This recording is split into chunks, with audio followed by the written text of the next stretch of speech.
Grabe guys, oh. Makikita mo yung SM North EDSA, SM North.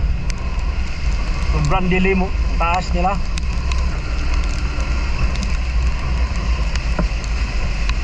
So talaga itong ulan na to guys, maghapon to guys.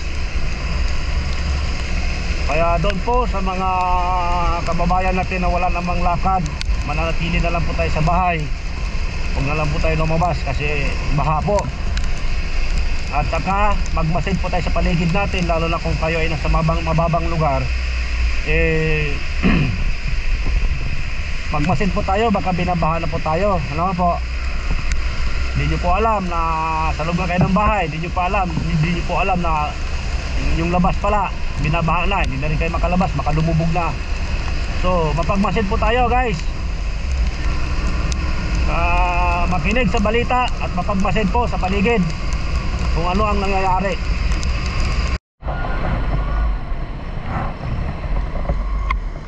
Mga idol, dito rin po sa ngayon sa Muñoz, approachin tayo ng dito sa Muñoz na to. Approachin tayo, papunta tayo ng Balintawak. Hindi na rin gumagalaw ang sasakyan dito, mukhang baha rin dito sa may Dario Bridge. So nandito pa lang tayo sa Muñoz, approaching tayo ng papunta ng Balintawak. Madadaan natin yung Dario Bridge. So maaaring ito po ang ito po ay baha. Ay puta, baha talaga mga idol. Wala, hindi rin po makakadaan ang mga sasakyan dito po sa may Dario Bridge. Oh my god, ito na yung nangyari nung nakaraan, nung Undoy. Ganito po ang nangyari. Ngayon itong baryong Carina, tama ba ko? Carina ba yung bagyo?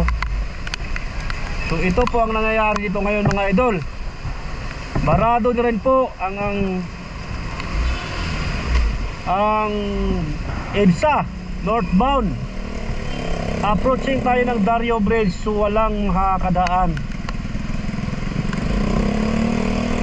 Mukhang malalim din po ang tubig dito ngayon sa may Dario Bridge mga idol.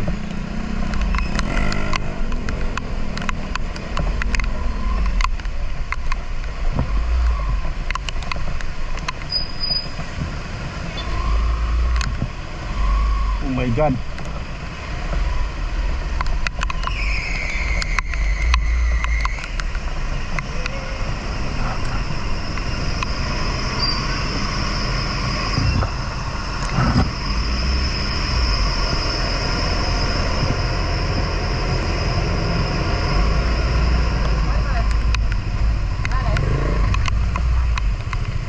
So ito po ang nangyayari dito ngayon. Dario Bridge. Approaching tayo ng Dario Bridge, baha.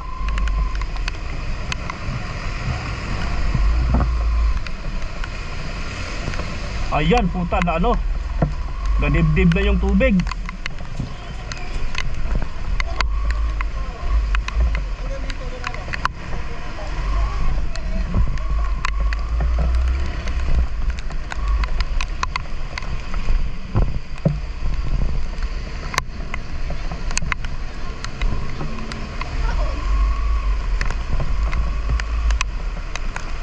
So ayan po ang mga idol, ang tubig dito sa Dario Bridge, sobrang taas na.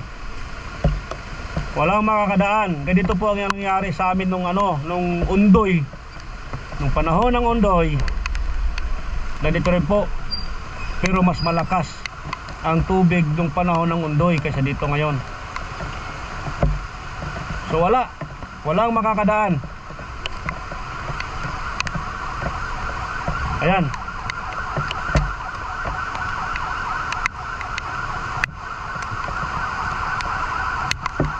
My god. So pag ito tumaas pa ng tumaas, umapaw na po yung tulay dito sa Dario Bridge mga idol So wala na talaga, hindi na talaga siya passable. Sa lahat ng sasakyan hindi siya passable.